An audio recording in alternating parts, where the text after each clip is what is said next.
And welcome to this meeting of the Planning Committee. We've got some introductions to make, but what might be helpful initially, because we've got new officers particularly, if we could do a roll call of members so people can familiarise themselves with and put names to faces. Thank you for that, Chair. Councillor Hamdani, have I pronounced that correctly? I'm ever so sorry for. I know Councillor Brownridge has given apologies. Councillor Gary, thank you. Councillor Davis, thank you. Councillor Dean, thank you. Councillor Gloucester, thank you. Councillor Holbin, thank you. Councillor Hussain, thank you. Councillor Ibrahim, thank you. Councillor Iqbal, thank you. Councillor Lancaster, thank you. Councillor Fabian's given apologies. Councillor Surgeon, thank you. Councillor Tor, thank you. Councillor Woodvine, thank you. Is there any councillor present whose name I haven't called? No. Right, brilliant. Thank you for that. Right, and as well as that, we formally welcome the new head of planning, Peter Richards, who's on my right here, and also Martin Lee, who's the new development manager, and also changing roles will be Graham Dickman, who will become in charge of major projects going forward. So basically, there's one or two officers still that are going to be in place quite shortly. So we have a new and an exciting team going forward. Thank you very much. We then can move to the agenda, and if we could go to apologies. Yes, I have received apologies from Councillor Brownridge and Councillor Fabian. And I believe we've got Councillor Gary substituting for Councillor Brownridge. Thank you. Urgent business, we have no urgent business. Is there any declarations of interest in the matter that we may discuss? No? Right. Public questions? I don't believe we've received any public questions. None received, Chair, no. Minutes of the previous minutes. We've got two sets of minutes. On the first set of minutes, there was discussion held at the committee about items that were deferred, and there was a degree of dissatisfaction that members who hadn't heard the previous elements of the debate couldn't vote, and it was particularly awkward, to put it mildly, at the first meeting, because I think there was only about 3 members could vote on a deferred item. What the intention is, if members are agreed, is that in future deferred items will actually be preceded as fresh items, so everybody can be actually involved and vote on the particular item. Does anybody disagree with that? Are we all happy with that? Yes, Councillor Landani. Well, just if everybody on the planning committee, though, has been at the previous meeting, would it not make sense in that situation to treat it as a deferred item? I don't think you can really sort of chop and mix. I think we have to either have one format or another, and I think that obviously people that are presenting, if they're all the same people, will actually present in a way that maybe slightly shorter and less full than previously. But I just think it's a lot fairer and everybody has a chance to vote on every item, rather than finish up in positions where very few members of the committee can vote. And we've taken advice as well of other people, and it would appear that all most authorities have the sort of process and procedures that I'm suggesting. So if we're all happy with that that's what we'll do in future. Thanks very much indeed. Thank you. Is there any questions on the 2 minutes, Councillor Eberin? Chair, I'd just like to raise 2 points. On minutes for 7th of July, it shows that I was in attendance. I submitted my apologies. Right. So those minutes need amending. And also minutes for the 22nd of July, my apologies haven't been noted. So could Thanks they be very much amended? indeed. Thank you. Yeah.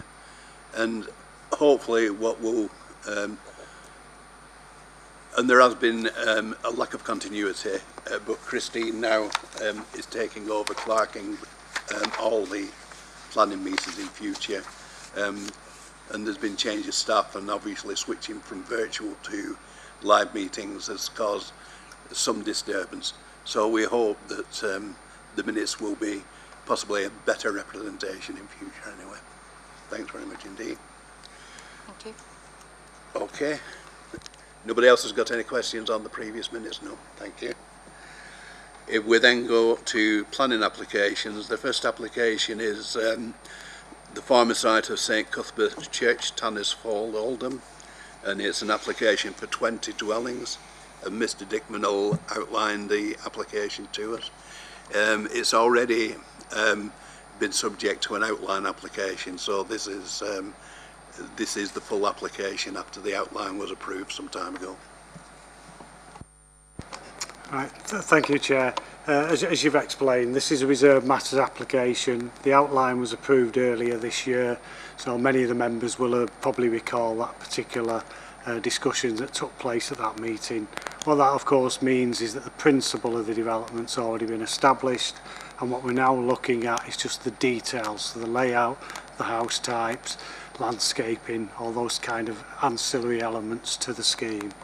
So this is the proposal.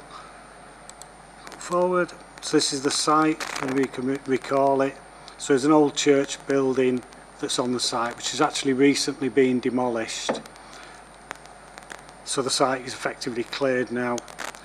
Existing housing around every part of the site, and the site levels change fairly substantially at the northern boundary, and I'll show you a picture that actually indicates that and the relationship to the existing houses at that point. So again, just giving you the red edge of the site. This is the view at the front of the site, just giving an indication of the existing setting. This is the boundary on one side, and you can see just at this point, as you're moving towards the back of the site, there is this change in levels between existing and proposed dwellings, and that has been taken into account in the layout. This is the rear of the site, and you can see looking across there, Huff Close itself runs down the middle between the two properties. You can see the nearest property to the site, just on the right hand side of that picture, is obviously Gable On, and that's been taken into account in the layout as well. So this is the layout. At the moment there is an access that comes off Tanner's Fold at the front of the site. That's being moved to a more central location, and that was agreed again as part of the outline proposal. As you can see then, we've got 4 sets of semi-detached houses that front onto Tanner's Fold, so they continue the kind of street scene which is evident in those positions. Most of those properties have got a parking space that fronts onto the street. Those where they've got the ability to have them off the estate road, so the nearest ones to the estate road, the parking is round the back of those. You then continue into the site itself, so you've got a turn-in facility available there. Again, 2 blocks of 3 in the centre of the site, and then further semi-detached properties at the back of the site. As you can see from the green, you know, it's quite a spacious layout around the site. Just turning first to the top of the site, and this is the area where we were looking towards that picture to Huff Close. In the top right hand corner, you can see where the closest properties are, so they face across the site, but as I say, towards the gable end of the existing property. There are some properties that effectively face to face, which is on the top left hand side, but the separation distances of those 22 metres, so that's to our current standards. So even though there's a change in levels across the site, privacy should be protected. However, you'll notice there is a condition recommended to take away permitted development rights on those properties. As you're probably aware, various extensions, particularly single story, which isn't normally a problem, but of course because you've got the change in levels, could be. That doesn't of course mean that these people can't have extensions, it just gives the council the ability to make that assessment, and obviously if it would result in harm to those neighbours, it's likely to be refused. So it's obviously, members, I don't need to tell members about the 5-year housing land supply and the fact that this will obviously help towards bringing forward additional housing in a sustainable location and on a site obviously that was previously developed. These are the house types themselves. You can see that this looks quite strange of the roofscape, but actually fits into the site. So that's the frontage of the site. So it gives a little bit of more of a sense of openness as you come into the site itself. Very difficult, I appreciate, to see these, but again, fairly standard layouts for the house types themselves. And the final slide showing you the landscaping around the site. So we've got some additional tree planting. Trees have been looked at the existing site. There's not a large number that need protecting, but we are getting a decent scheme, and the trees officer has looked at this and considered this to be acceptable. So as I say, the principle has been fully deemed to be acceptable. Your highways officer has looked at the parking arrangements and the access arrangements. They similarly have been deemed to be acceptable. We do appreciate that it is close to existing houses, so you'll see there is a condition that relates to construction management. Somebody might pick up on the fact demolition has already taken place, but that was taken place under a different approval. But obviously before they start any construction on site, which is what we're dealing with here, they will have to provide those details and we'll get those approved. So subject to those conditions, it is recommended that the application be approved. Thank you, Chair. Has anybody got any questions initially of the officer? No. Okay then, no question. Has anybody got any comments at all? Seems a good, sustainable development. Could I move approval? Is that seconded? Seconded. All those in favour? That's unanimous. Thanks very much indeed.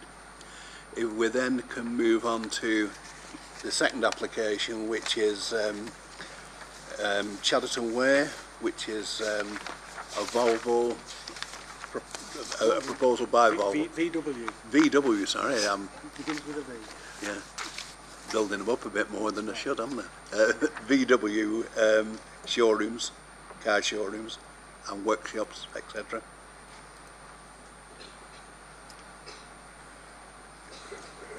Sorry. Okay, this is another one that, well, members who've been here for longer, probably some of you won't remember this, but this is another site and a development that has previously been before committee back in 2019.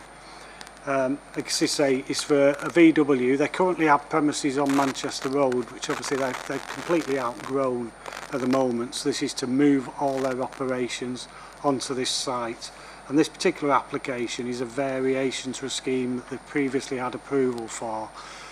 It involves moving more of their facilities onto site, so it's a slightly bigger building for the main showroom come workshop, and that's had some implications as well for the configuration of the valet building, which was also previously approved.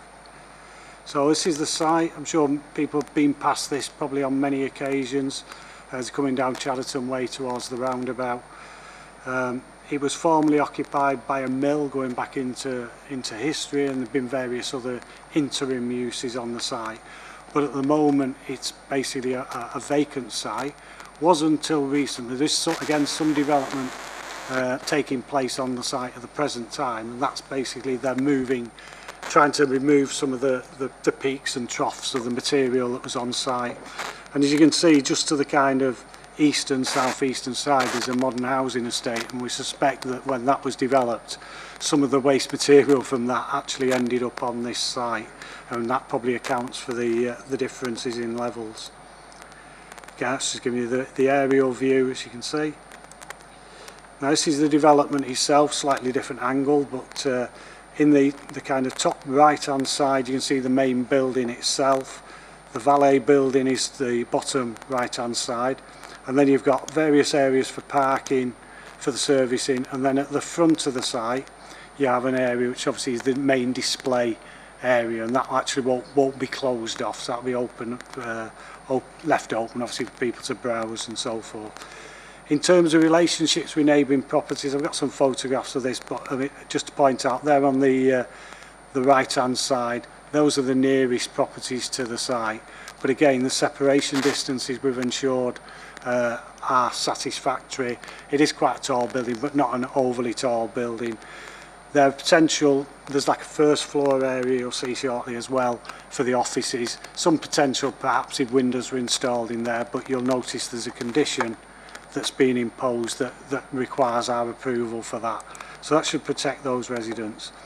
These are just a couple taken to show you some of the work that's currently taking place on site, as it's now been fenced off, and they're doing just the levelling work at the moment, so they're not jumping the gun again. They're only carrying out work that they can already they have permission for.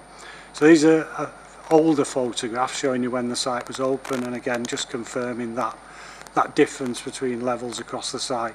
And one thing I just point out, there is a current public footpath, and on that photo it runs probably roughly from midway on the left hand side to just below midway on the right hand side. That is not forming part, the alterations to that, the diversion of that doesn't form a formal part of this application, but essentially the discussions are that it will be rediverted around the outside of the site itself. But as I say, that will be dealt with under a separate process. Again, just some photographs. This is showing you from Chadderton Way. I'm not quite sure how that was taken, because that looks like it was taken in the carriageway, but there you go. And that's it. The lay-by on Chadderton Way remains, so the access will come in to the site in front of that. Effectively an ingress at that point. Egress taken from Burnley Lane, Farm Street, I'm not quite sure which it's called there, which is a one-way street, so there's no additional need for vehicles to access out from the site other than via an existing egress. This shows you again some of the issues with the levels on site and the houses. These are the ones on the eastern side where there is a substantial differential. So some are up at ground level, some are at lower level, but the site will be lowered and levelled across effectively to be roughly the same level as the housing estate.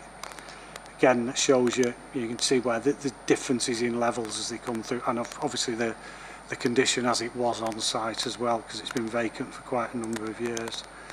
This is at the southern end of the site, and these properties effectively, so the temporary fencing will be replaced with a permanent fence, but essentially this is the vehicle parking area for the development, so there's no buildings within close proximity of these houses. Just a few details of the site. So again, it's just showing you the building in a little bit more detail and the parking areas, and this is the access egress coming mid-top down through the site and then off to the centre left area, and that's as approved on the previous application. Only other thing I'd mention in terms of potential impact on residents, obviously where you've got lots of cars about on site, floodlighting and so forth may cause a nuisance to neighbours, so again you'll see there's a condition recommending full details of that to be approved before that's installed on the site. These are just the elevations showing the building, slightly different from the previous one, but essentially I think you know what it's likely to be. The glazing obviously is the display area, the internal display area at the front, and then the more solid cladding area is towards the rear of the site, and similarly that gives you the internal display. That's the upper floor. Just there, almost sort of middle top left, is the kind of small area of first floor, kind of office meeting room accommodation. And this is the valet building, similar as you could imagine to the original scheme. And then finally, just the landscaping around the site. Obviously it's primarily vehicle parking area. The landscaping mainly will be planted around the exterior of the site with a strip along the back of the houses as well. So given the nature of the development, and again that character, that layout has been previously approved, so it's just really a variation on this. So again, you know, major investment in the borough, and you know, it fits in well with the site, and subject to the conditions, again recommended for approval. Thank you, Chair. Has anybody got any questions at all? Councillor Landowner. It was just, you said the footpath will be dealt with by a separate process, but I mean, it is referred to in sort of the application detail, and there's no, I couldn't work out from looking at the plan where the alternative route for it to go would be, and I'm just reluctant to kind of just let it go as with it being a separate process without knowing that there was some provision there for that being kept. Okay, thank you, Councillor. Yeah, I mean, it was an issue that was raised on the previous application as well. At the moment, I mean, if you look at the landscape drawing as well, to give you where you can see the new access coming in at the top of the site, effectively the footpath goes then in a diagonal across the site and emerges about where the egress is. So it's serving a purpose that obviously has long since disappeared on the site itself. As I say, the area where the formal diversity looks like the discussions with the rights of way officer and the ramblers are going to be, is it'll go through the landscaped area around the edge of the site. So it does dogleg. Having said that, as I say, this will be open, so you actually would have the option, if you were walking that way, of walking through the site itself. So as I say, the reason why we're not determining that is that has to go through that separate process. They need to get that approval. If they haven't, then this development can't go ahead in the form that's currently being submitted. But as we say, this is, you know, it's a major investment of that, and whilst, you know, keeping as a walker yourself, you know, keeping footpaths going is a great thing. It has to be weighed up with the benefits of the development as well. Thank you, Chair. Councillor Surgeon. Thank you, Chair. My question is just on page 19. You mentioned a maximum of 63 two-way vehicle movements during the peak periods. Is that daily, monthly, or yearly, or what kind of numbers are we talking in terms of weekly or daily? Or can you just clarify that, please? Thank you. So it's during the peak period. So that would be, I think with this one it was between 8 and 9. So it's the peak period during every day. Yeah. I think one of the things that is good about this site is that the actual access and egress from the site will not go through any built-up areas, in no residential areas, you know, which is always a concern in most sites. So I think from that point of view, you know, I think it's a very good development, and I think it's a good development in the sense that the present premises that they occupy is very, very poor indeed, and it does cause a lot of traffic issues as well on Manchester Road. So I think it's you know, a substantial improvement in this. Going to the footpath as well, I think that the footpath is a very long established footpath, and I think that it's actually gone into disuse very substantially, because when Chadderton Way was trunked, the traffic is so densely packed along that road, and the footpath carries on at the other side into Clayton, Plainfields, you know, and people just don't use it now because they just can't cross the road. Mr. Dickman. Yeah, sorry, just a quick oversight on my part, but obviously you've all had copy of the late list report, and that adds to the condition in relation to the treatment of the contamination on the site. So if you're going to vote on the application, if you please vote on the ones in the main report and that added condition. Thank you, Chair.